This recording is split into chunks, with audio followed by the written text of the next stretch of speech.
খেজুর নিজে খান 1200 টাকা কেজির, ঠিক না?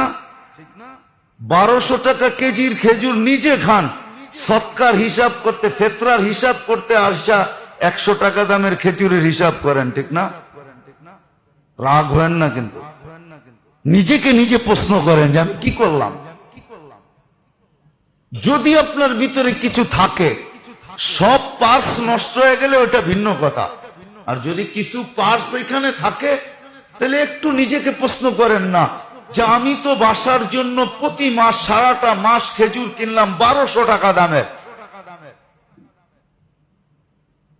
সুক্কারি কিনলাম 3 কেজি 1500-1600 টাকা দিয়া, আর ফেতরা দেওয়ার সময় আইসা হিসাব করতেছেন 120 টাকা খেজুর, কেজির খেজুর। খাইলেন কত দামের, দিতেছেন কত দামের? রাগ হয় না, আল্লাহর ধন আল্লাহ দিচ্ছে, আল্লাহর জন্য লুটায় দেখেন না। আল্লাহ বলছে আমার জন্য যে লুটাবে তাকে আমি কমাবো না, ওমাই ইউকরিদিল্লাহ কারদান হাসানা ইউদাইফুহু, আমি তোমাকে বাড়ায়া দিব, দুনিয়ায় 10 গুণ বাড়ায়া দিব, আখিরাতে হিসাব ছাড়া দিব। নিচে খাইলেন 1200 টাকা দামের খেজুর, আর ফেতরা হিসাব করতেছেন 120 টাকা দামের খেজুর, ঠিক না? 3.5 কেজির দাম, ঠিক না? কি বলেন? হাত প্রসারিত করে, হাত প্রসার সুযোগ করে দিয়ে গেছেন। এক তো আমি একটা দুইটা বললাম আপনাদেরকে যে যা এখন পর্যন্ত যেটা হয় নাই ওটাকে পুরা করার জন্য 2 রাস্তা দেখাইলাম, তৃতীয় আরেকটা রাস্তা আছে, সেটাই ফেতরা।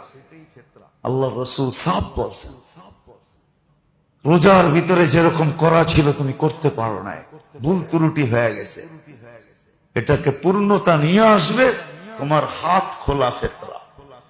হাত খোলা, হাত খোলা। বলবেন 70 টাকা দিলেই তো হবে, হয়ে যাবে, হয়ে যাবে, কিন্তু বরকত আপনার কাছে থাকবে না, বরকত কিন্তু যাবে, বরকত কিন্তু অন্য জায়গায় চলে যাবে, এটা আপনি বুঝবেনও না কিভাবে চলে যাবে, বরকত কিন্তু অন্য জায়গায় চলে যাবে।